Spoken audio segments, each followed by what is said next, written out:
எது எல்லாம் தன்னால் முடிய வேண்டுமோ அதை யாரும் என்ன பண்றதில்லன்னா செய்யறதே கிடையாது. நான் கேட்கிறேன் ஒரு அம்மா கிட்ட, அம்மா நீ தினமும் பூஜை பண்ணிக்கிட்டு இருக்கியே, எதுக்காக பண்ணிக்கிட்டு இருக்கேன்னு கேட்டா, சார் எங்க வீட்டுக்காருக்கு எனக்கும் பேச்சுவார்த்தையே சரியில்லை சார், பேசினாலே சண்டை சார், அதனால நான் பூஜை பண்றேன் சார். அம்மா வீட்டுக்காருக்கு என்னைக்காவது பொறுமையா உட்காந்து சமைச்சு கொடுத்துருக்கியா? இல்லை சார். குடும்பத்தோட உட்காந்து கலந்து பேசியிருக்கீங்களா? இல்லை சார். சினிமா போயிருக்கீங்களா? இல்லை சார். அப்போ ஒரு இயல்பான அந்த குணம் இருக்கு இல்லையா, அந்த உலகியல் வாழ்க்கைக்கு தேவையான இன்பங்கள் இருக்கு இல்லையா, இதுல எதிலையுமே கவனம் செலுத்தாம ஆன்மீகத்திலேயே கவனம் செலுத்தும் பொழுது இங்க என்ன நடக்கும் அப்படின்னா, இந்த இயல்பான வாழ்வியல் முறை நிறைய பாதிக்கப்படும். கரெக்ட்.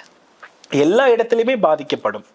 நிறைய பெண்களுடைய வாழ்க்கை இன்னைக்கு துன்பத்துல இருக்கிறது மெயின் காரணமே வீட்டை கோவிலாக மாற்றியதுன்னு தான் நான் சொல்லுவேன்.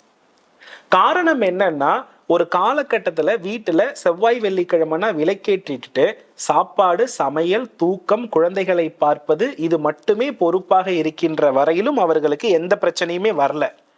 இப்போ எல்லாத்திற்குமே தெய்வத்திடம் போய் சரணடையும் பொழுது அந்த தெய்வம் இந்த மாதிரி விஷயம் எல்லாம் நாமால் அனுபவத்துல கத்துக்கிட்டு மாத்திக்க வேண்டிய விஷயம், அதுக்குமா போய் பரிகாரம் பண்ற மாதிரி இருக்கும்?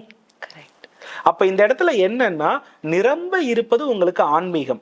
அதையே போயிட்டு நீங்க என்ன பண்றீங்கன்னா திரும்ப திரும்ப திரும்ப திரும்ப செய்றீங்க. ஆனா சுவாமி என்ன சொல்றாருன்னா, அவர் பள்ளியறை பூஜையை பார்த்தாவது நீ திருந்துன்னு சொல்றாரு.